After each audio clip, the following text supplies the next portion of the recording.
Hey everyone, it's it's Michael B. I apologize. I know everybody's still probably watching Multicade Mondays over on P-Dub's channel. Congratulations on his new show. I'm glad that he's finally started this. Very proud of him. He's a good dude, and we overlapped. I apologize, but this is always my time, so I'm gonna start anyways, and we'll see what happens. But anyways, if you're watching this on the replay because you're watching that, don't feel bad. I also saw somebody down here in the comments earlier. Where was it? Jaster, never feel guilty about watching somebody else over me or anything like that. Man, there's lots of us doing this, and there's room for everybody, and you don't have to watch everything that I do, so never feel guilty about that, Jaster. Let me bring up your comment here, and I will take down this overlay I've got here that's in the way. Comments. Oh my God, I'm getting started really slow. Never feel guilty about it, brother. You didn't do anything wrong. Fox does a great show, Talking Hit, and I was playing some pinball, so no worries. Anyways, guys, we're going to have a fun show tonight. We're talking about Arcade1Up. Is there such thing as a pro line or an elite line or some kind of cabs coming out in the future that are going to be above and beyond what we've already saw? And did we already see one with the leak of the Centipede cabinet? Let's talk about it right after this.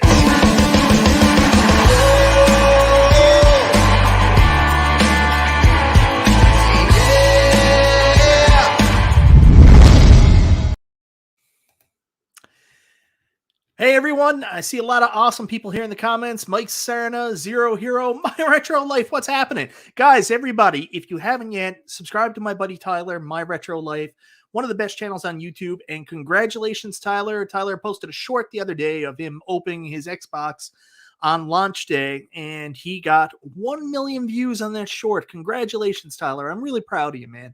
One of the best people on YouTube, one of the best content creators, whatever you want to call it. Go check him out. And we've also got Twisted Chris here. Congratulations, Twisted Chris. Your KI review was great. So many people reached out to me and they're like, have you seen his review? It was excellent. So good for you, man. Glad to see it did so well. And you covered everything that pretty much everybody wanted to know. So great job, brother. Hold fast. Thank you so much for the super chat, brother. Always look forward to the show. Keep it up. I'll try my best.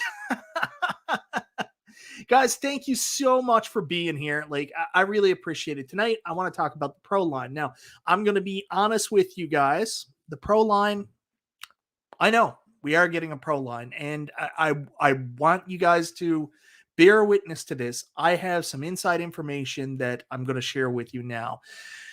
The pro line is real, and how I know it is John D actually leaked the information to a group of YouTubers. And what he didn't know is while he was leaking the information, somebody was recording him actually saying it. And I actually got my hands on that footage, and I hate to do this to John, but I'm going to share it with you now. So what you're seeing is never before saw footage where John D tells everybody that the pro line actually exists.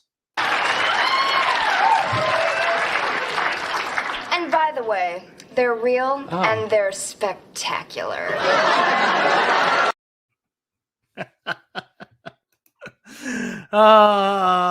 That's great. Spent way too much time making that for you guys today. I have no idea if the pro line are actually real or not. I have no inside information here, guys. I'm just basically speculating like everybody else is. We've heard so much. I think the first time we heard about it was on the 1UP Weekly early last year, or was it the year before, where Justin and Retro Ralph were possibly talking about it, and they may have made up the statement itself, pro line. So they may have made up the comment themselves. I love Terry Hatcher. Who doesn't? The Garage Gamer. I was in the pool. So we don't know for sure if there's going to be a pro line, but it's one of the biggest rumors in the Arcade1Up landscape right now. Sean P brings up a good point. I think the pro line is a double-edged sword. I do too, because I have spent a lot of money on Arcade1Up cabinets, and I really don't want to have to start all over again. Alan's Angels Arcade, what's happening, brother? So what I wanted to do tonight is let's talk about the Pro Line. But I don't want to just sit here rambling about the Pro Line. I actually wanted to give you guys an opportunity to talk about the Pro Line too and ask me questions on the Pro Line.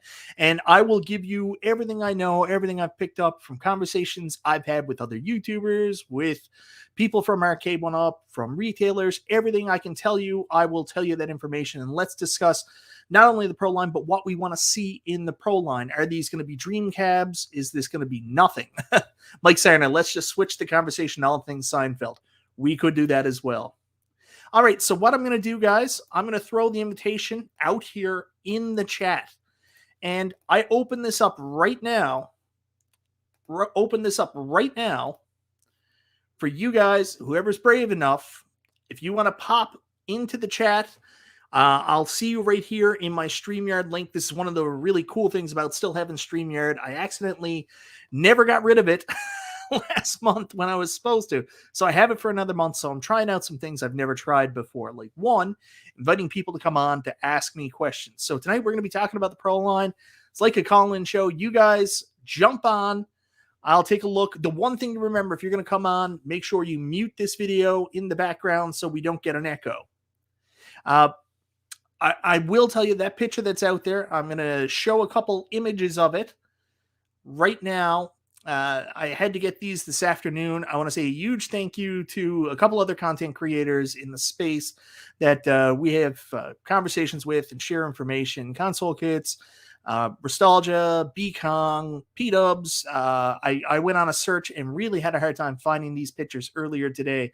But this is the images that were shared on Instagram of the guy playing the supposed Atari Legacy reskin for Centipede. And I'm not buying it for several reasons. One is if you take a look down there, of course, you can't see my mouse, but there's a molded coin door on this.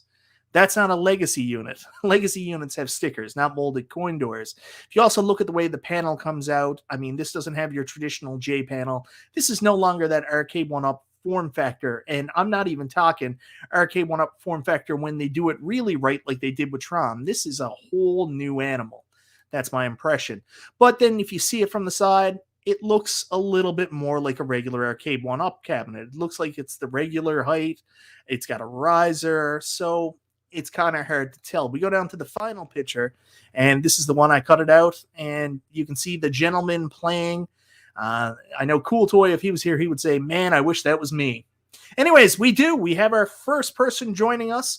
So I'm going to get this picture off the screen now and welcome Bob. How's it going, Bob? Hey, what's happening, man? Trying to figure out this camera. There it is. Yeah. What's up? Sorry, that's kind of blinding you. Oh, no. Shoot, now I'm trying to turn on all my arcades first. So, Bob, what can I do for you, brother? Well, honestly, shoot, I was just kind of curious on what you were thinking about the Pro Line supposed to be in regards to like size, buttons. Like, are they going to keep 3/4 or are we going to have to replace everything? I don't know if they'll stay 3/4. I don't think they won't stay 3/4. I think that 3/4 is an interesting concept because I think they'll be taller, but taller like we've already seen from Big Blue, Tron, Killer Instinct. So I think they're going to be a little bit taller. I think they'll still be narrow, and I think they'll still be shallow compared to a real arcade cabinet, but they might be as tall with the additional side panel extensions they've started adding. Oh, now, okay. In terms of buttons, I think we're going to get better buttons. I think you're going to see Samwire or Hap probably go into these if this is a real thing. Gotcha. So what kind of a Pro Line would you be hoping to get, though? I mean, obviously Nintendo's out the question, unfortunately, but what would you be thinking? Well, nothing's out of the question. You can't say anything's out of the question. It might be down the line, but for me, I don't know. That's the question of, do we want more games? And do we want it to be more like a multicade? A lot of people say, I'd rather. One person responded on Facebook and said, he said, look at the makeup for the Legends Ultimate. And that's what Arcade1Up needs to do with a Pro Line. They need to do a big cabinet with 300 games on it that you play everything on.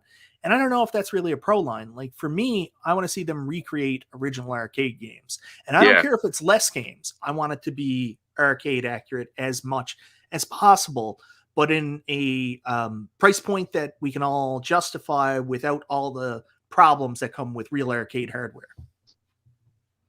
Okay, I got you. Yeah, no, definitely. We don't live too far from Galloping Ghost, so I've taken the kids there a few times this year now, and they're starting to get that itch, and I'm trying to keep them in the one Arcade1Up price range at least, but we'll see where that goes. Yeah, it's a rush, man. Real arcade collecting. If you're in a good area where there is a market for it, it can either be good or bad because you can find some steals. But a lot of times, people know what they have, and they're going to hit you with the top dollar if the stuff is working. Oh yeah, absolutely, absolutely. That's why I'd rather run some time over there and just get the fun ones here. Yeah. But actually, without the kids here, for Christmas I'm gonna make them. There's Kenny, AJ, and Lucas for the three names, and they're Irish triplets, if you will. Yeah. And so I'm gonna make them the Calcade, and that's what's their three initials. Nice. So we'll have the multicade, and that's gonna be their Christmas gift. Is they're gonna build it with me. Very cool. Make the artwork and such. But yeah, man, I'll let you get on with your show, man. I appreciate you having me on, man. Didn't exactly know. I thought I was going to be online for a little bit and kind of learn from other people first. I'm a little more shy of a guy. Oh, I'm super shy, believe it or not. Oh, are It's you? the weirdest thing in the world. Yeah, I'm getting over it now. This has helped, actually. Being online has opened me up a little bit. Yeah, I don't. Yeah, yeah, yeah. Sorry. Yeah. All right, man. Well, hey, man, I'll go ahead and leave and get back into your show and continue watching, man. I appreciate what you do on Mondays and everything else, dude. I love catching your shows, man. Thank you. Thanks, Bob. And it's good to finally put a face to a name finally. So thank you very much. No problem, man. Thanks for having me, bud. All right. See you, buddy. Twisted Chris, thank you so much for the super chat. What a good Pro Line example should be is a minimum 20-inch screen. I 100% agree. I think that's one of the most requested things in the Arcade1Up landscape right now. People want to see bigger screens in these cabinets. So 20-inch screen, 19-inch screen, something like that. I was joking with Justin Console Kits before we started here today. And I said, well, if they're going to do a Pro Line, I mean, they got to put a CRT in it. 26-inch CRT in it. Each cab would weigh 175 pounds. But a 20-inch screen, I think, yeah, that would be a good starting point. All the people that did the mods, I mean, like the guys doing the 20-inch Dell mods, they were banking money just going out and getting these 20-inch screens and selling them. So, yeah, 20-inch screen would be good. Pro Line is inevitable. Yeah, I think a Pro Line, I don't know if it's going to be called a Pro Line or the Arcade1Up Legend Series or something like that. So we'll see. I want to throw it up. I'm going to keep throwing the invite out there because I really want to use this as an opportunity for people to call in, just like Bob. Like I've talked to Bob bunches of times here on this show, and it's the first time I actually got to talk to him in person and see him. So if anybody wants to call in, absolutely feel free. Hey, your average gamer, what's happening, brother? We fixed SpeakerGate. Oh, that's another thing I wanted to just mention really quickly. I got a message from my buddy Garage Gamer, who I don't know if it's still here in the chat or not, but Garage Gamer wrote me earlier this week, and he told me that, where is this? I just want to bring it up. He told me that there was an update for Simpsons this past week, and if you did the update, it sounds like the speakers work better now, like the sound is better. So I did it, and yeah, I'll confirm that it sounds better. I haven't had a lot of time to really spend with it and test it, so if anybody else out there has done that Simpsons speaker update, let me know. Hit me up and tell me, do you think that it's made an improvement to the sound on Simpsons?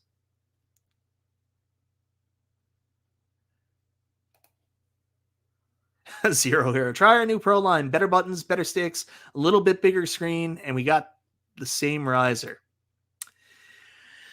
Yeah, possibly the same riser. I mean, there's limitations to what they're doing. If they're going to do a Pro Line, what are they going to do? Are they going to sell it directly from Arcade1Up's website, or are they going to sell it still in retail? Because I think that box, the size of the box lengthwise, is the maximum that they can sell to the retail stores, primarily Walmart. So they're limited with that. They have to sell it with that box limit. Now they can make the box a little bit bigger, as we've seen for the 4-player units and the other ones, so they can put other things in, but I don't know. Garage Gamer, you are here. I think it sounds better. Inkcat, if I put up the right comment, Inkcat says the same thing. I think so too. Immediately I noticed the difference.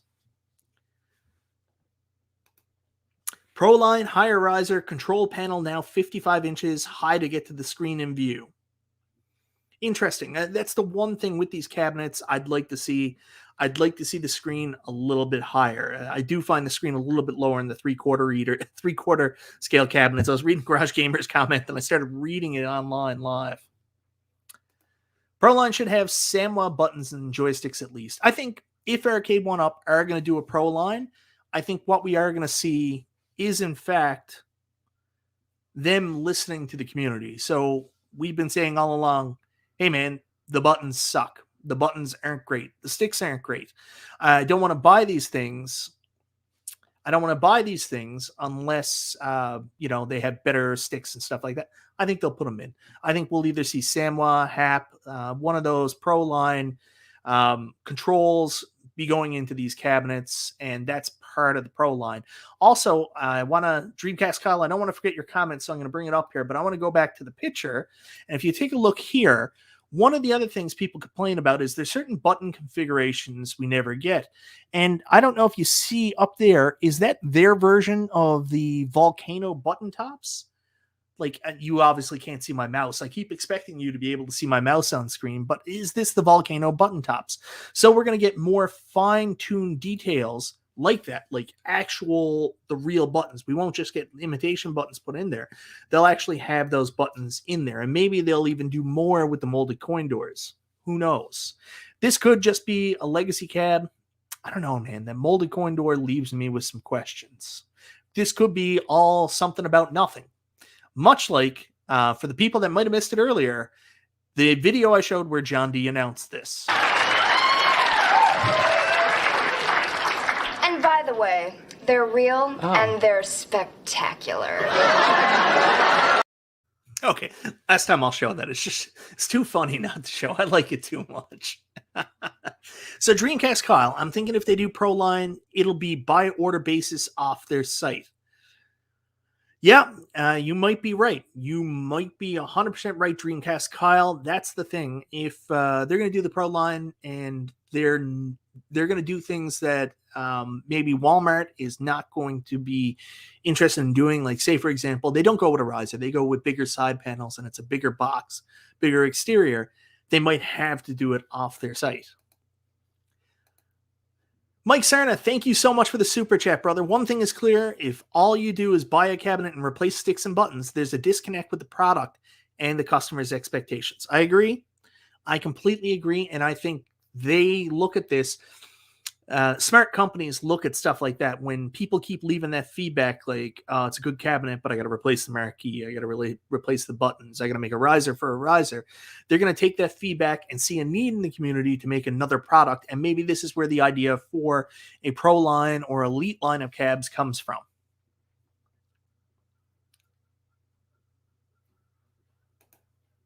Retrostasis, I am 100% in agreement with you. I want my cabs to be as uniform as possible in terms of the fronts.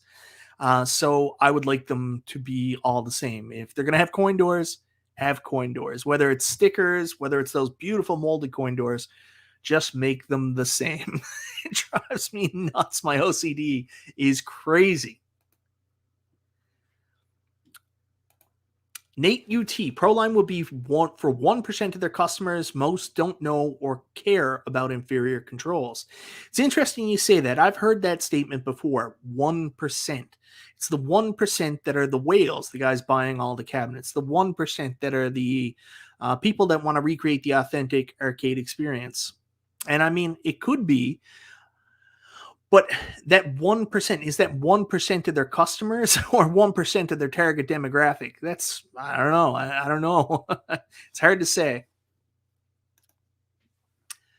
Mixing pro and regular cabs will ruin the look of your arcade. Yeah, 100%. But I think Arcade1Up is also looking at it this way, that there's a want, there's a need in the community, and also they might be looking to move out and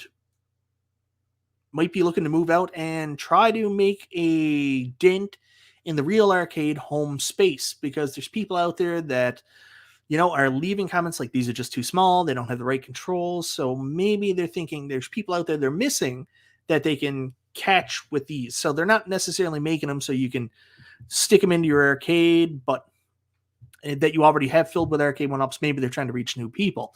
But at the same time, Conti, I mean, I just got Tron. Tron is giant. Tron looks like a Pro Line cab, and it's so much bigger than all the rest of the cabs in my arcade. And I don't feel it really sticks out of place. It just looks like it's Tron. Yeah, and I don't, Conti, I also agree with you. I don't want to rebuy my whole arcade. I'll tell you. Whoo. Jason Bourne as interesting. $1,000 plus for a Pro Line. If that's the price point, I think direct from Arcade1Up makes the most sense. There is a limited clientele for that. I don't know. I don't know what the clientele is for that. I mean, we would have to find out. They would have to find out. Steve V's Man Cave Arcade and Steve Victoria. I'm going to read this, but then I'm going to call you out a little bit. This sounds like another way Arcade1Up can rehash the same titles over and over again. More Pac-Man, Street Fighter, and Mortal Kombat. You're not wrong. You're not wrong. So after Wi-Fi, then we're going to get into the Pro Line. That's how they do it. But at the same time, I think you're in the same mindset as me as I don't want to rebuy these cabinets again because I've spent so much money and I'm good. I like what I have. So if they come out with a Pro Line, I'm going to feel that itch like I've got to put it out there. So I would be a little offset by that. But at the same time, I'm excited to the aspect that if they do a Pro Line, maybe we'll get something really, really good and done well, like that Centipede. Like right now, we don't have a really good Centipede. Like we have the original Centipede, which is good, but it doesn't have a lit marquee. It doesn't have the best trackball. Service a trackball, but you can buy Glenn's, which is much better. But one done right with the right screen that's done really well. Yeah, I want that. Same with Robotron. Like Vic Vicious brings it up. Robotron cab, Robotron 2084. That's almost perfect arcade-like. Yeah, I would like that. Now, David Flores, you bring up a really good, really good point. XL control deck. There's times where I am not happy at all with the Arcade1Up control deck, especially when I'm trying to do something like play 2-player with a friend. I find it a little bit tight, but I'm a bigger guy. So, I could stand to lose some weight, and maybe that might help, but it does seem a little constricted, and it never seemed more constricted than this past year when they released the Legacy Edition cabs, and with the new smaller control panel for Street Fighter and Mortal Kombat, especially with 2-player, I mean, it really felt cramped. So it would be nice to see these cabinets, if they did a Pro Line, take up more space, be a little bit wider. I know everybody hates that because, like, with 4-player cabs, it takes up much space, can't fit more in, but that's something I'd be willing to do, especially with a bigger screen. Like if they're going to go with a 20-inch screen, that makes all the sense in the world, right? Scotty Flamingo, every time you say Pro Line, I think of sports betting in Ontario. Yeah, we have it here in Newfoundland, Canada too. It's all across Canada. Pro Line. I'll never forget when it first came out. I actually used to win. Like it was a lot easier than what it was. You used to be able to bet on hockey, and a tie was a tie, right? So I would go with like sometimes multiple ties because I'm stupid and I'm always trying to get like the highest value, but it was easier to win. You wouldn't win a ton, but it was easier to win. Football betting is usually the easiest one if you have most sense. Anyways, this is not a betting show. We'll talk about that another time. Mike Serna, that's actually what am I doing here? Signature Series. You know what? That's actually a really good name for it. That's probably a better name than Pro Line. A lot better name. All right, I'm going to throw it up again to see if anybody's brave enough to come in. It's in the description, video description, if you can't find it there, but I'm going to throw it up again. In case anybody wants to join me for the conversation, just come on the show, say hello to, introduce yourself. Here's the StreamYard link, so feel free to jump in. Canadians love hockey. Bringing Mortal Kombat Online, better be Pro Line, hapsticks and buttons. So, Jaster. There we go. We've got somebody else coming in. We're going to bring them up here now. I don't know if this is intentional or not. Hey, man. Good to see you. What's happening? It's good to see you, too. You're a little, your video is kind of messed up for some reason, brother, but I can hear you at least. Dang. Well, I hope that clears up in a second here. All right. But yeah, it's good to see you, dude. You too, Jaster. It's nice to meet you officially instead of just commenting. Yeah. So yeah, we are Tron brothers. Yeah, we are. I love this thing. I actually just got a message before we started from a Twitter user called the Quackenbush, and I think he put himself on the scoreboard right around where I'm to. I'm not very good yet. I haven't put a lot of time in there. So like my top score on Tron is somewhere around 7,000. So he was like, we got some work to do. Last time I checked, that was like number 400 on the leaderboard. So yeah. Yeah. You should be able to get up to around 15, 20 at least. You would think so, right? You should see Kong's video where he gives you sort of a tutorial of how to do it. Yeah. Well, that's what I'm waiting on. Like with Star Wars, what really helped me with Star Wars, and we got Andrew's Clay Creations waiting here in the comments. We'll pop you in a second. But right now, when I first got Star Wars, what really helped me was Jennifer Yabutt, who goes by Philly Chick here on YouTube. She is like the Star Wars master. Everybody's got to go check her stuff out. And that's kind of what I watched to learn how to play Star Wars. I still can't play as well as her, but you know, I need to start watching some Tron videos and get some hints on how to do better because I'm okay at the section where I'm going into the MCP. I'm okay at the section where I'm taking down like the spiders, but the two sections where I really suck, well, actually the biggest section where I suck is the tanks. Like I just suck at the tanks. I don't know why. I just can't get the hang of it. Well, the first one's okay when it's just one tank. Yeah. But then all of a sudden you got 3, 5 tanks after you. It's like, I don't know how you're going to get through that. Oh, it's a little tougher then. Absolutely. A little tougher. So I got to ask you, what do you think of the concept of the Pro Line? Do you think the Pro Line is going to happen? If it does, what do you want to see on it? Well, they got to come up with something because like I keep saying, they're kind of running out of the top 50 arcade games. So they got to re-release them, but in a way that's going to entice us to buy them again. Live is great, but yeah, I think a Pro Line is like the next logical step. You got to get 19-inch monitors. You know, you got to get maybe better controls, or you got to get larger size like our Tron machines. That's they should all be that size. Do you think Tron and Big Blue are kind of like a tease of what the Pro Line could be? Well, that's what I'm hoping, because I really like what they've done here with the Tron. I don't have the Big Blue, but yeah, I love the Tron. I love the size of it. I love how the monitor is recessed into it, so you're just sort of drawn into that world, you know, and it kind of makes the sound surround you more and everything. Yeah, so, yeah, that's what I love about it. So ever since I got my Tron cabinet, it makes me look at like my Pac-Man and my Miss Pac-Man cabinet and say, why can't you be like this? Why didn't they put the screen back further? I think they will. Maybe not next year, but in the next 2 years, every machine that we have is going to be re-released in Pro Line in a larger profile with live, with a molded coin door and everything that we've been asking for. I'm signed up for that, and I'm totally buying them too. Well, I'm not going to say I'm not, because then nostalgia will get me again. So. I know. Then they'll make another video about you. Yeah. Anyways, Jaster, I appreciate you calling in. We got somebody else waiting, so thank you very much. I'm going to pop on to the next one, and it's okay. It's okay that you watched Fox last night. Totally cool. I know. I got to balance it out, man. I feel guilty for not watching P-dubs, but I got to do it, Mikey. Okay. You're my boy. I appreciate it, brother. All right. Thank you so much for calling in, Jaster. Thanks for having me on, man. Hey, what's happening? Andrew's Clay Creations, brother. How you doing? Good. How are you? I'm good, man. Sorry to keep you waiting. Oh, no problem. I'm not used to the whole live thing. I do a lot of YouTube videos, but so I don't really have a good setup for this, and I made sure that I sat in the noisiest chair just so it'd give you some extra feedback.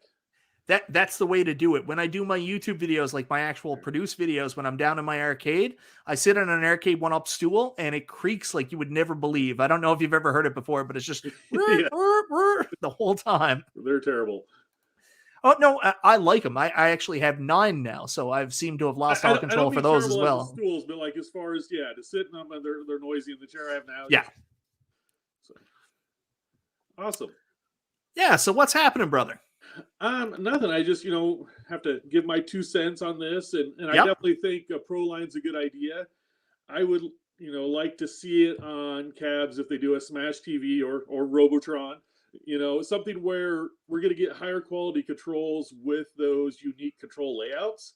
Yeah. Because, from what I've seen, like the Tron cabinet looks awesome, but it doesn't seem like they really upgraded their components really much, like the spinner and stuff. And it's great now, but how is it going to be in a year if you use it a lot? And you spend $800 on it. I'd rather spend $1,000 and have it last longer.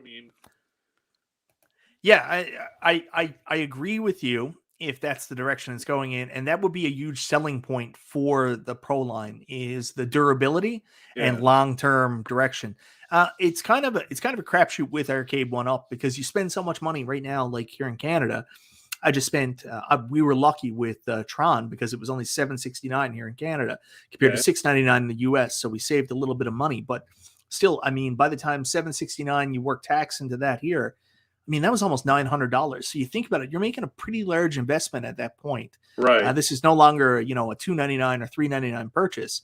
So we're making this $900 investment. And how long will it last? There's only a 90-day warranty. Although sometimes if you reach out to Arcade1Up, they're awesome and they'll just help you anyways, even though they don't have to after your warranty's up. But how long are these going to last? Like, how long is my outrun going to last? I spent almost $1,200 getting my outrun here. So. Yeah. Well, and that's a big concern because you want these to last a long time. I know I'm realistic that they're not going to last like a professional arcade machine, but I take good care of it. But you even like looking at some of these people getting the Tron units, and they have the little screws, screwed in, and it's got cracked, plexi and stuff like that.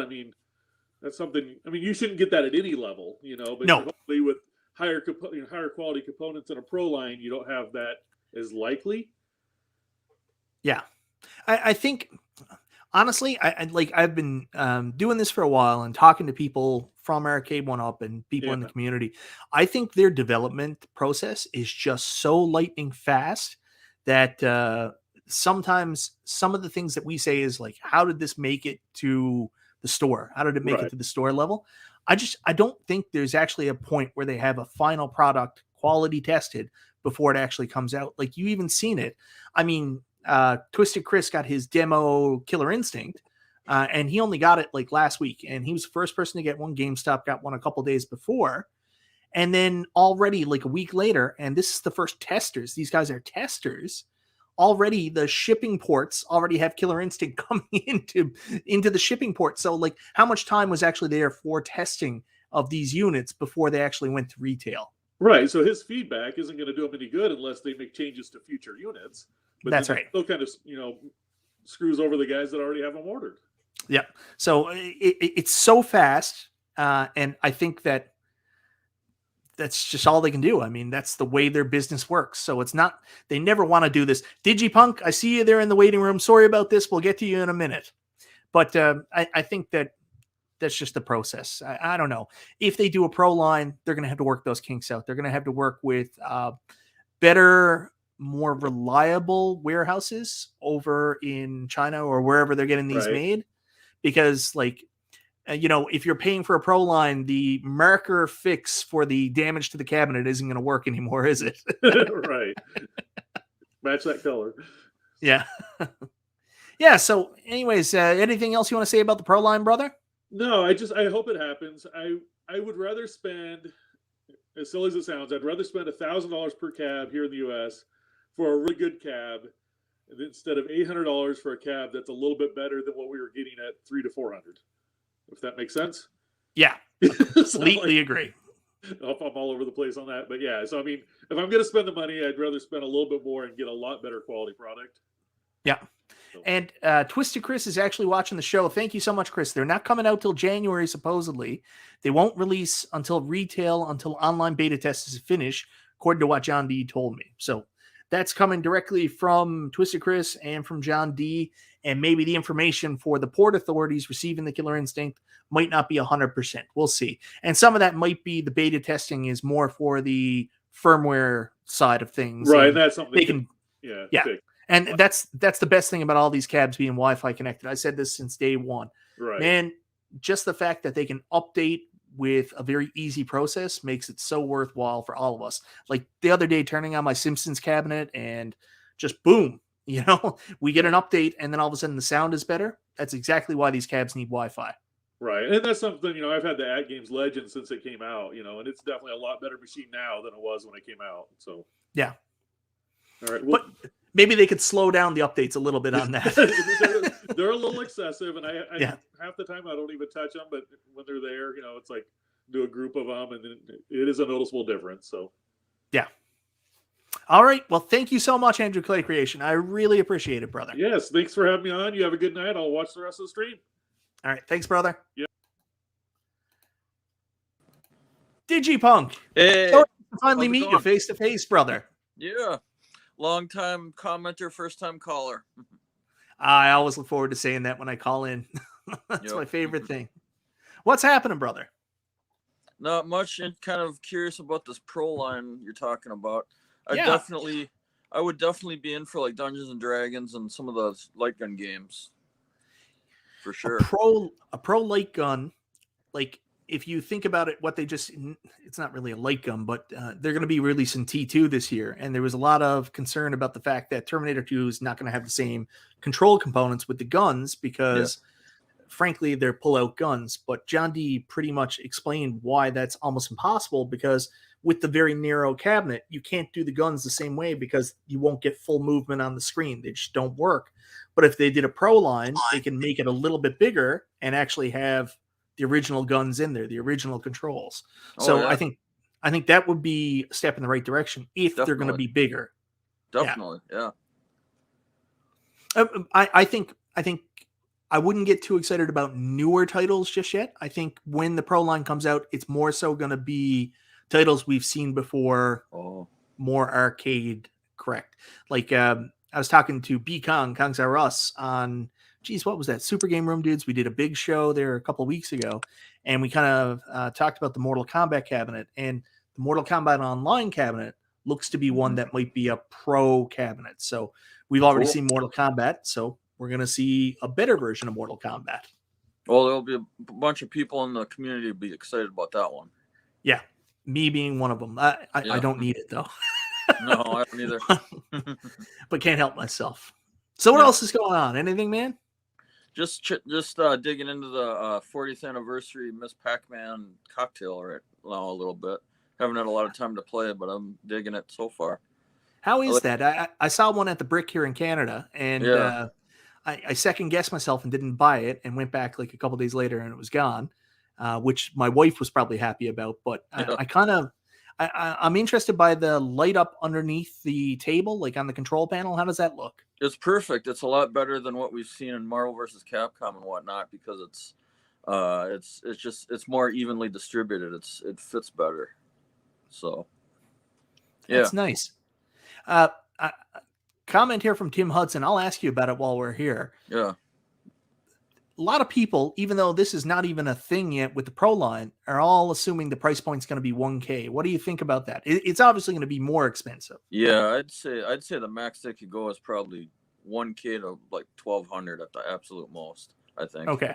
That's a little high, but you'd really have to step it up if you're going to do that, I think.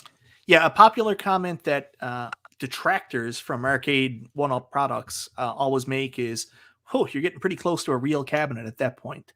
And I think in some senses that's true for a cabinet like a Centipede, but you're talking something like a Star Wars. I mean, how much does a Star Wars go for right now? Oh boy, a lot.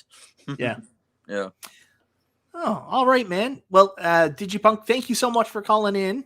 I got Jennifer, you about Philly Chick here in the thing, so we're going to pop over to her. Anything you want to say before you go? Oh, awesome. By the way, I love your Dragon Quest 8 poster in the background. Oh, yeah, that's awesome. I'm a big Dragon Quest geek, so that's my little shrine. Yeah, I played mostly all of them. I think I still haven't beat Dragon Warrior 1 or Dragon Warrior 2, but I played through 3, 4, 5. I've got to go back and beat 6, which is, what is it, Realms of Reverie? Is that 6? Yep. I haven't finished 7 yet. Beat 8 and 10. Haven't played. I haven't beat 9. But anyways, I'm a big Dragon Quest RPG guy too. So thank you very much. Yep. See you around. See you, buddy. Bye. Jennifer, how are you? Oh, hey, Michael B, what's up? Not much. I was talking about you earlier. Thanks to you, Yeah. I improved my Star Wars scores. I'm terrible, but just watching some of your tips, I managed to improve myself just a little bit. Not anywhere near where you are. I mean, you're Jedi level. So, but thank you very much for your videos. I really appreciated it. It really, really helped me jumpstart my playing ability in Star Wars. Just your tips. So, thank you very much. Oh, you're welcome. Because that's one of the reasons why I post the videos. I mean, it's like just to show people, I mean, what I do. Because the other thing too is just like I watch higher level players. I mean, it's like to help improve myself. So I think it's because I'm not like expert level. I think like my level is more accessible to like people who are just starting. Same thing also for Tempest, because you either have like raw beginners or people who are on the cheat mode or the experts. So I kind of feel like that I feel like a gap in between. So because and I've been posting like the second and I put a couple links to like David Plummer, who is an actual expert at Tempest. So I've been watching his videos and feeling miserably. So I've been playing a lot of Tempest over the past couple of weeks just because he posted a commentary. It's like, oh, let me go try some of his strategies. He makes it look so easy. I'll ask you a question now, because you're obviously really good at this, and I always want to just play one game and just really hammer it until I get really good, but I never have time because I'm doing this foolishness with YouTube, and I have so many other games. I'm like, dog chasing a car. When I see something flashy, I just go off to the other side. But do you think that it's possible for anybody to improve themselves enough to get good, or there has to be some innate skill as well, or is it a combination of both? Like Billy Mitchell said at one time, like he sat down with somebody and he watched them play Pac-Man, and the very first time they played, they scored like 70,000 on their very first try, and he said there is something there, so he decided to work with them. But do you think that you have to have innate skill in order to get really good, or anybody can do it? I think it's just like a whole lot of patience and persistence, because there was a number, because when I was a kid, I got really, really good at quite a few Atari 2600 games.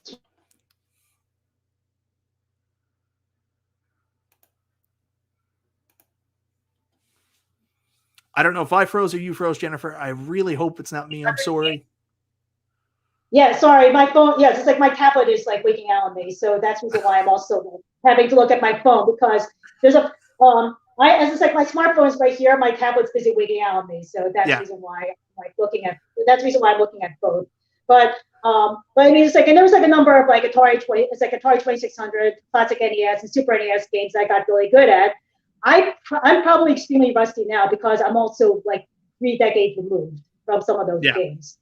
But I mean, it's like, and the thing is, it's like, even with like, this is like, even with like games like Star Wars and Tempest, it's only like more recent that I got myself better. Because because I played those games as a kid, and when I was a kid, I couldn't get past the blue tubes in Tempest. And I think my top score when I was a kid in like Star Wars was like maybe 2 million. That's still a really good score.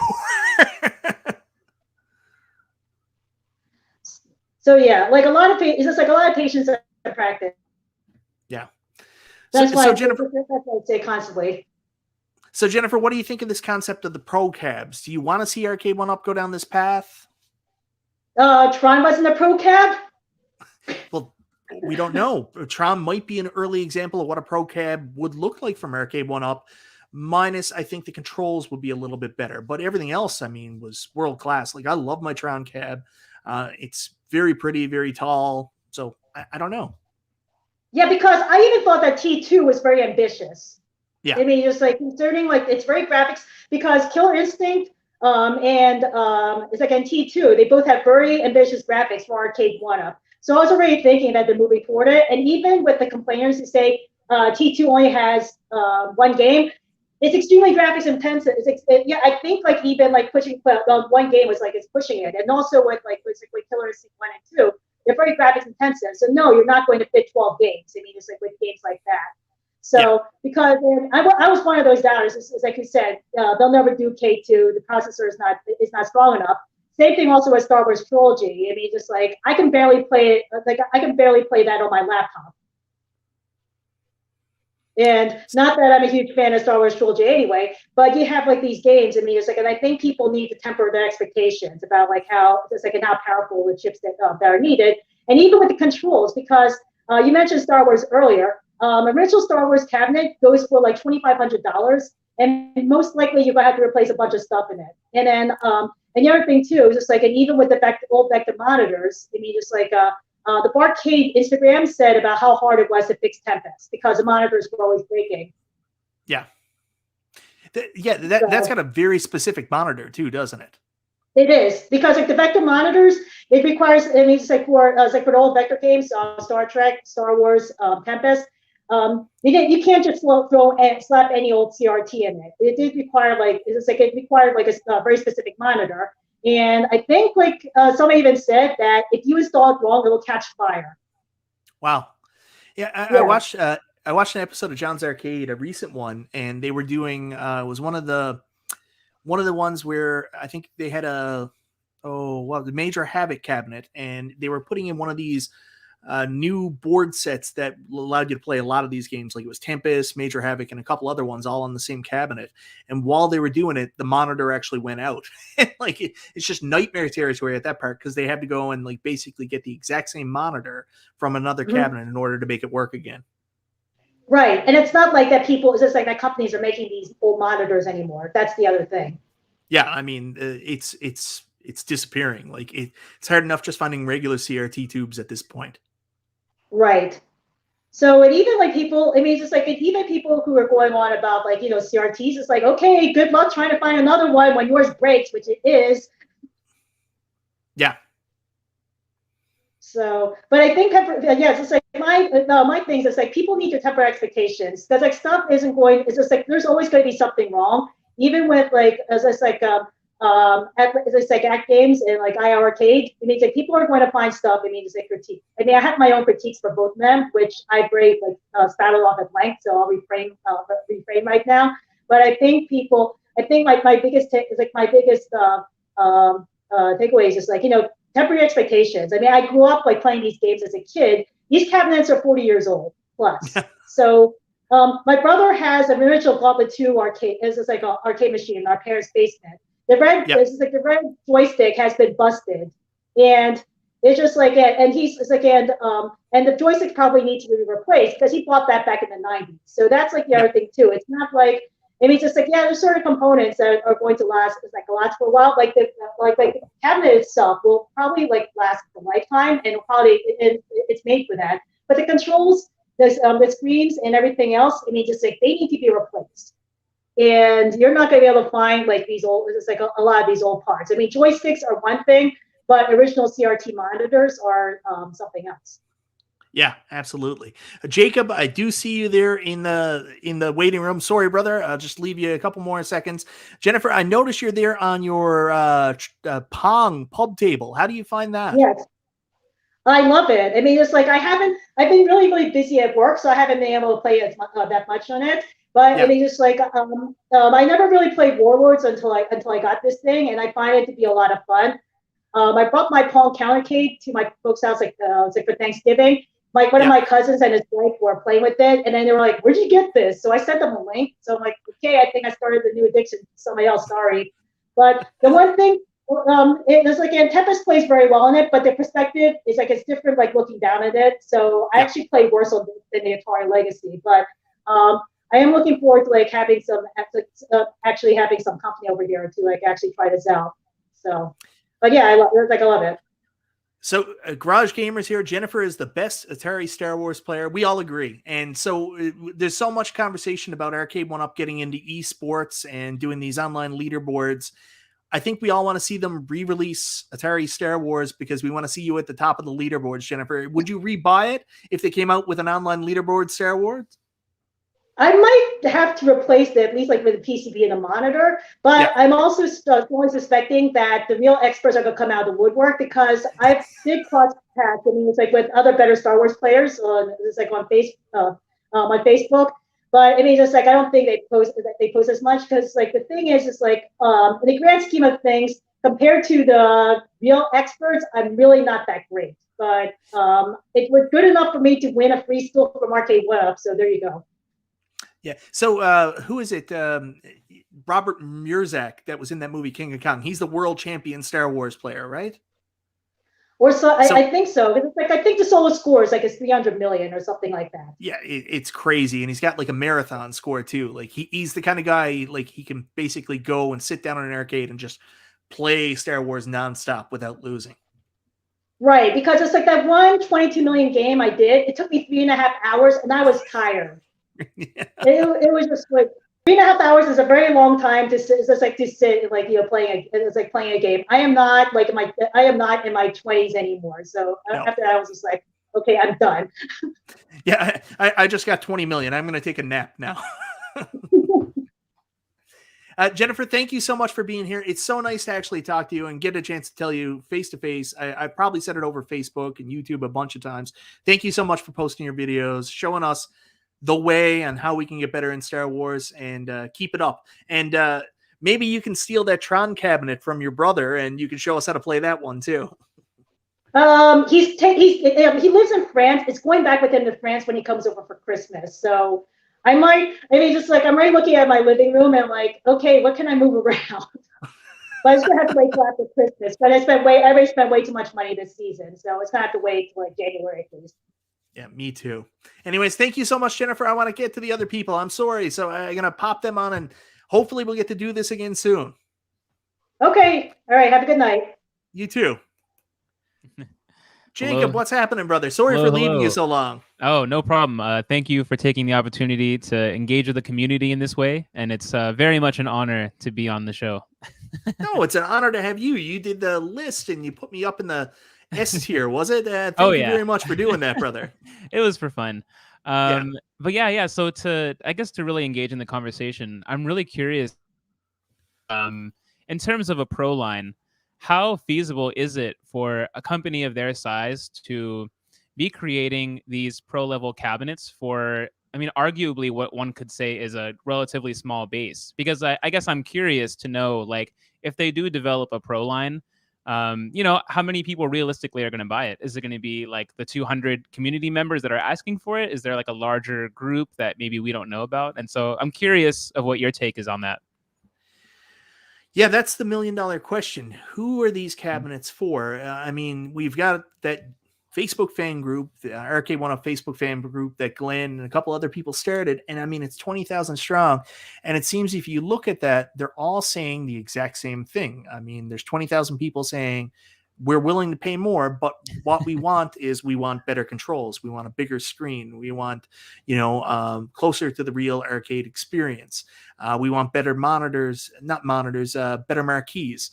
And maybe Arcade1Up's looking at this user base of 20,000 people and saying, there's our target demographic there. There's the people that are willing to shell out the money for this.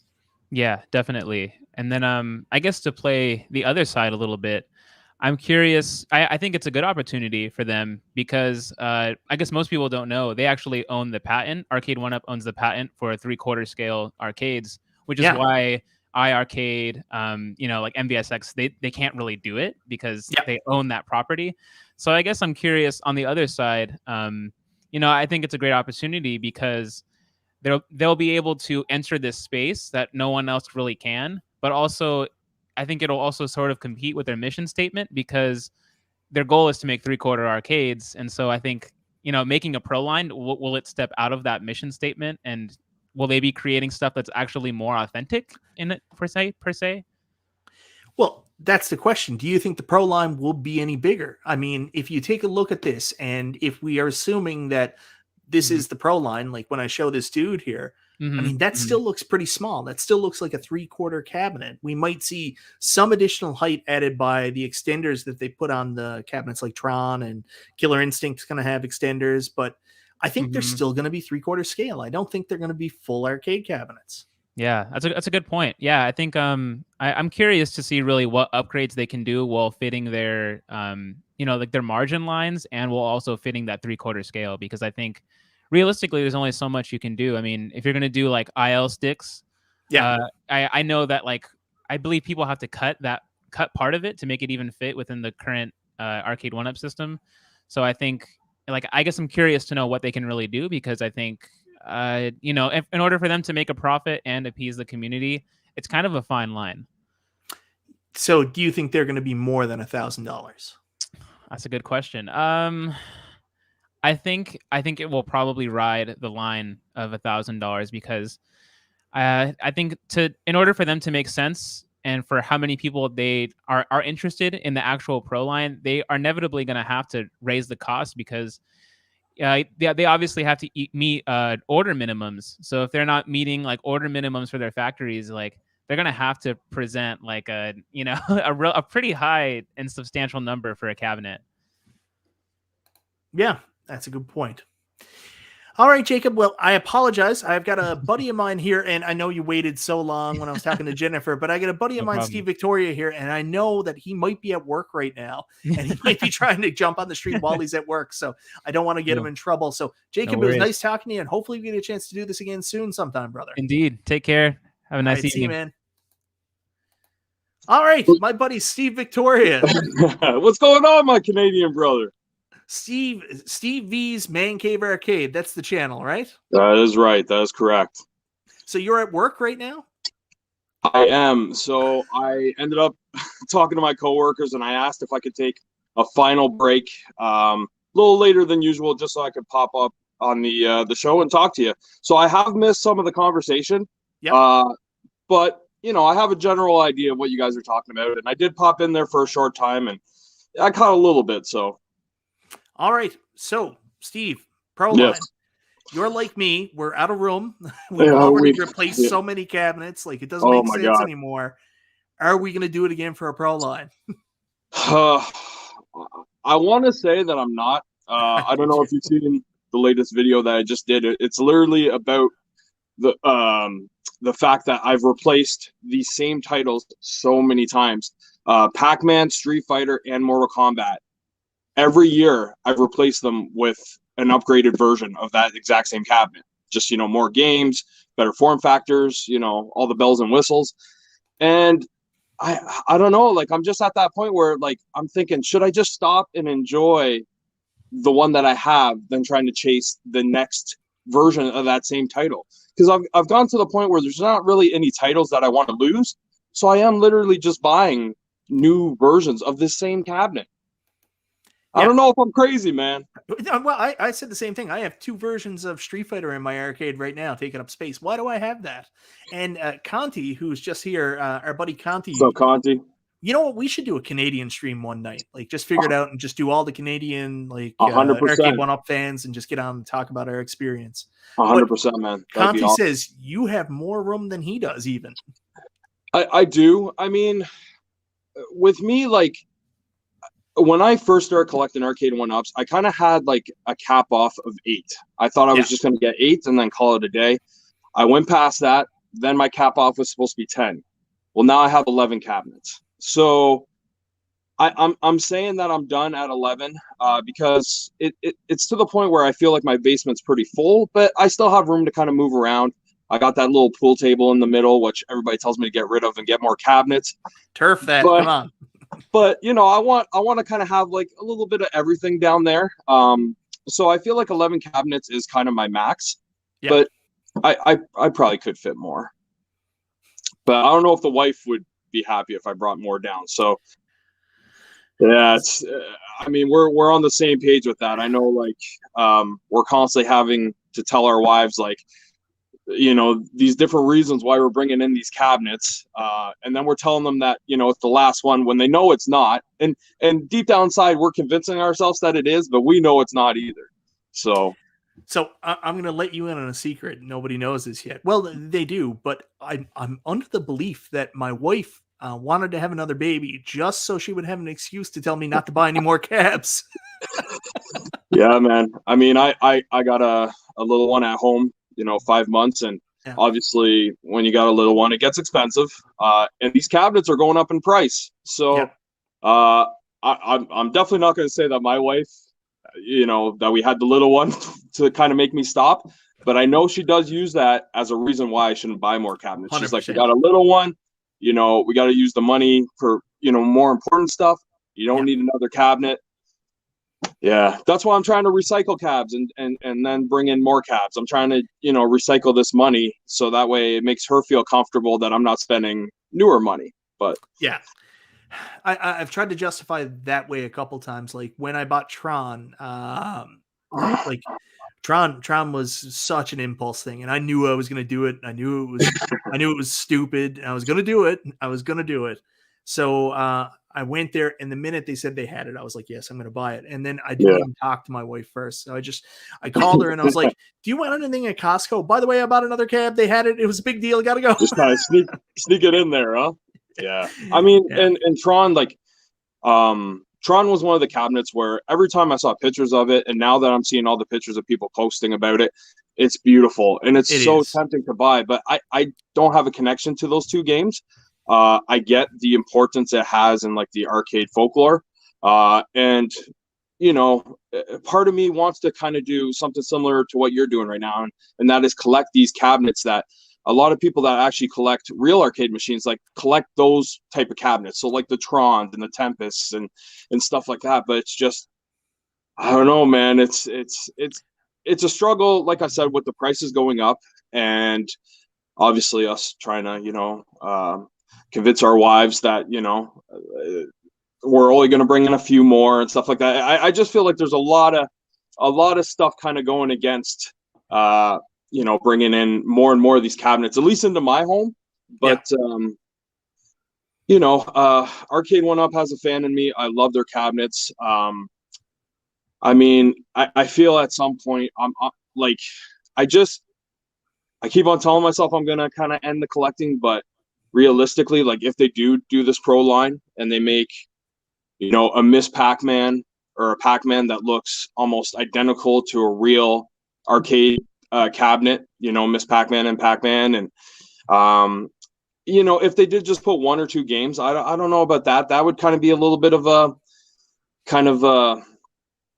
negative for me. I get why, you know, you're comfortable with that, and some people say that it makes it more authentic to a real arcade machine. But for me, you know, now I'm getting comfortable with the 12 games. So anytime it's less games, I feel like I'm kind of being like, you know, cheaped out of something. So that would be a hard sell. But I mean, look at T2. T2 has one game. That day that it went out for pre-order, I saw so many people posting on the arcade fan page, the Arcade1Up fan pages, that they picked it up. So yeah, it doesn't stop people from picking it up if they really have a connection to that game or cabinet. There was so many people, like every time Arcade1Up did something like less games or raise the prices, and they're like, they're never going to sell, it's not going to work, and well, we're still here talking about it, and they still keep 100%. selling, man. Yeah, 100%. And I haven't. I know we got our little Canadian chat, and you know, we talk, you know, throughout the week of different cabinets we're thinking about buying, or you know, I sold my Outrun and told you guys, and you know, that I'm going to pre-order Ridge Racer. But another thing that I've been thinking about, and I haven't really mentioned it to you guys, is I'm starting to look at my Turtles, and there's the new Turtles at my local Best Buy.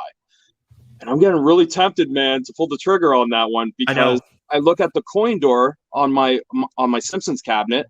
I look at that form factor, and it's like, I don't know. I'm looking at the Turtles. Same two games, but Arcade1Up, they just know how to pull you back in. Yeah, well, I will tell you, I got FOMO in like the weirdest way for that Turtles in Time cabinet. Like I have no nostalgia for the Turtles in Time cabinet. I obviously already have the original Turtles cabinet that I really like, and I have a light up. I have the Arcade1Up light up, Marky. You have the Arcade Game Factory. I do. So yours is a little bit nicer. But beautiful, yeah. Anyways, I the first time I played Simpsons online with other people, I played with Garage Gamer and a Canadian guy, Josie Bolduc, I think it was, from our Canadian fan page. Yeah. So three of us played through Simpsons, and after it was done, I was like, we got to do that sometime soon, man. Yeah. You wrote me, and that's right, I was busy, but I think that was was that last like week right after I got like Tron and was trying to put that together. Yeah, and right. I think you said that you also I think you just finished playing a game of X-Men, but that was also around the time where I think you were kind of reorganizing your room. So I completely understood. Yeah. So the minute I finished playing Simpsons, like the minute I finished playing it, I was like, man, that was fun. I should trade in my Turtles, like sell my Turtles and get Turtles in Time, because I want that experience playing Turtles with people too. Yeah. So for sure. yeah. Yeah, and it's funny because, you know, the Wi-Fi at first wasn't so much a seller to me as far as like the whole playing online with people. The actual selling point for me was the fact that they could update the cabinets if there was any problems or whatever. That was the first reason why I was really digging the online thing. Yeah. But then, yeah, once you play, like I played The Simpsons as well, and I had a blast. Marvel vs. Capcom's another one that I played online and really enjoyed. And next thing you know, you're kind of like, you know, I'm kind of digging this online play. I enjoy playing with other people, and it makes me want to go back to the cabinet more and more. So you didn't buy Class 81, did you? I did not. That is probably my biggest FOMO cab right now. I'm a huge Namco fan when it comes to, you know, that time period, you know, the 80s and stuff. And I feel like anything Pac-Man or Miss Pac-Man always kind of tugs on the heartstrings a little bit. But I have my Pac-Man machine that I got from Wayfair because that SKU wasn't sold here in Canada, and I wanted to get that SKU without the light up J panel. And so I invested in that cabinet. I got a decal to kind of bring the look together with the little sticker coin door and make it look a little more close to the way the Legacy cabs look. So yeah, it's just, I'm looking at that cabinet and it looks exactly the way I want my Miss Pac-Man cabinet to look, but it's only got 4 games. And then I look at the Class 81 and it has all 12 games that I wish that one had. So the games are really, really calling to me. It's really making me want to pull the trigger. But that half and half art, even though I do like that art too, I just feel like it wouldn't blend well with what I got going on in my arcade. So that's a fair point, but I will throw it out there. Leaderboards. I know, man. I know the leaderboards, like I said, the 12 games that are on there. I mean, I would be lying to you to say that, even though in the video that I just did recently, I mentioned that I wasn't going to pull the trigger on it, but I would be lying to say that if I walked into a Toys R Us or I walked into my local Best Buy or whatever, and that cabinet was there, I might have to buy it, man, and then put my Miss Pac-Man for sale. Next couple days, I'm telling you right now, if you're going to walk into one of the stores, they'll probably end up there. I might have to avoid those stores for a while. I got a super chat here from Twisted Gaming TV. We are all nerds, just older nerds now. Chris, thank you so much for the super chat, and that's 100% serious. Like, yeah, you know, I grew up loving video games, and now that I'm older and I have more money, I can spend more money on video games. The only problem is 100%. I don't have as much time. 100%. Like, same with me. My time's so limited, but yeah. I find, like these games that I grew up with, the games that Arcade1Up is doing for us, and these Game & Watches and stuff like that. Like, anytime I see anything involved with games that I grew up with, it just brings me right back to my youth, and I have to have them all. And I mean, I'm definitely older, but the love for those games is still there.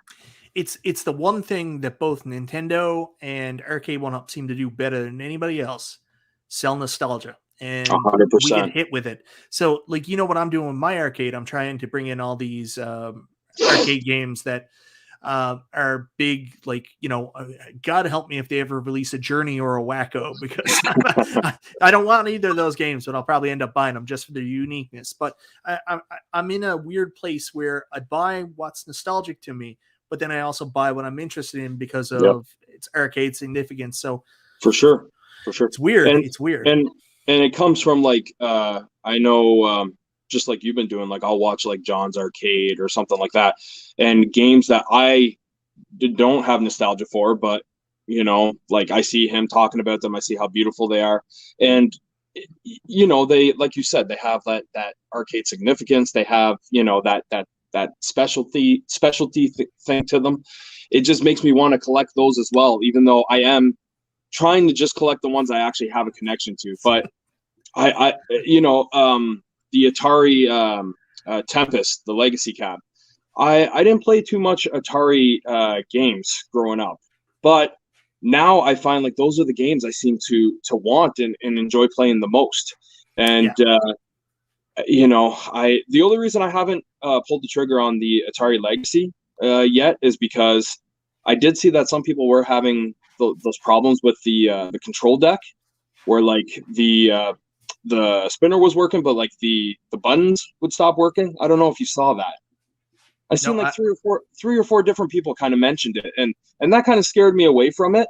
But you never know, that might end up in the Man Cave Arcade at some point too. Yeah, it's a tough thing with Arcade1Up. Anytime you buy it, like I've got my Burger Time, and the down button didn't work right out the gate. And I mean, it's the way this stuff works. It's just it got cracked, and I needed to solder it back on. So I need to learn how to solder that night.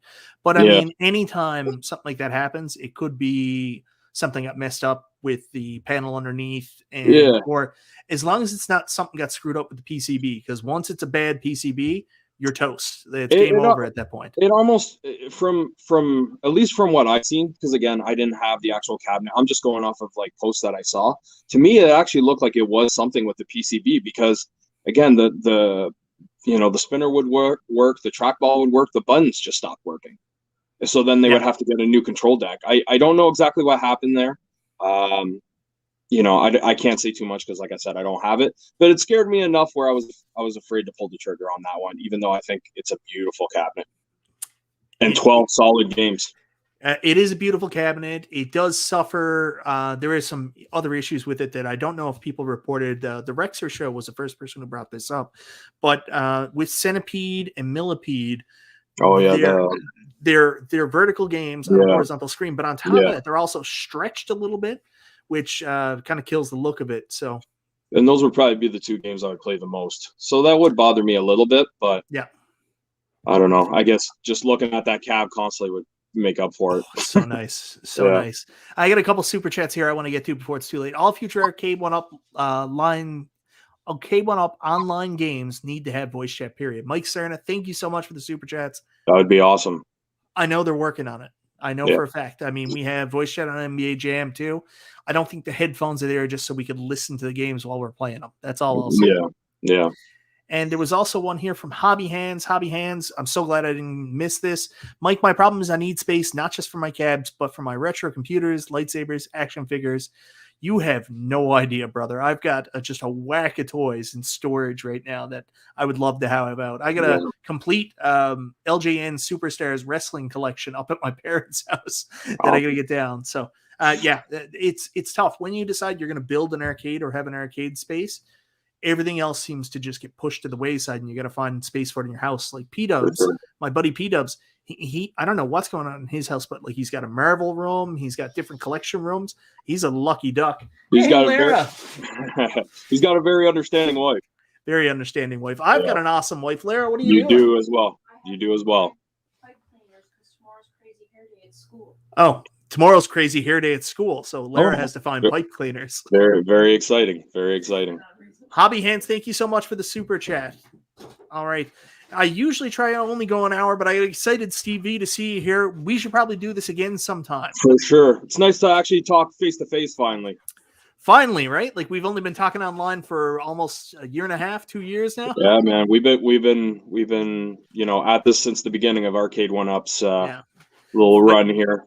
Fighting about what we were going to get in Canada, and then we ended up doing pretty okay. Like, we did very well. Sometimes getting things first. The pinball machines, or the Attack from Mars pinball machine. You compare it to what we were dealing with originally. Like, I would just get so frustrated that I had to order everything away. Now I'm walking into stores and there's just stock there. Like, I helped a family out. There was a family, like obviously grandparents and a child, in at Toys R Us the other day, and they were asking the stock person about like the countercades, and they wanted to buy a Pac-Man countercade, and the woman came back and she said, no, we don't have any in stock. But luckily I was there and I interfered, and I was like, hey, the brick is right next door. They got about 75 Pac-Man countercades if you want to go over there. And I ended up meeting the family over there and then helping them pick out which countercade they wanted. I should have got the commission from the brick. You should have, man. You should have. You're a good guy, man. Twisted Chris, doesn't your wife play arcade games? Yes or no? Begrudgingly, sometimes she'll play something with me. She's really mad at me right now because I took my original Arcade1Up Centipede cabinet out of my arcade to make room for other stuff, and that's her favorite one, so she's not happy about that. And she'll play pinball sometime soon, but she says all the noises at once kind of affect her, which is kind of weird because that's the arcade atmosphere that I'm trying to strive. So she's like, can you turn off all these sounds on these machines? And I'm like, nope, that's not how it works. Yeah, for sure. Also, I want to say thank you to P-Dubs before I go. P-Dubs, thank you so much for sending everybody over from your stream. And I watched a little bit of your show earlier. I apologize. I was trying to get ready for mine. I'm going to check it on replay after we finish up here. Congratulations on the very first Multicade Mondays, P-Dubs. As soon as I get home, I'm going to watch it too. So and I love this content. Steve, thank you for taking a break from work to join me. That's awesome, man. I'm glad to be here, and yeah, I'm gonna thank my coworkers for letting me take this time to be on the show, man. I really appreciate all the content that you make. You make some great stuff, and love the reviews. And yeah, man, it's a pleasure to talk to you. Well, thank you very much, brother. All right, guys, I've gone over 20 minutes over what I intended. Everybody have a great night. It's Michael B. the Game Genie. I'll see you later. Have a good one, everyone.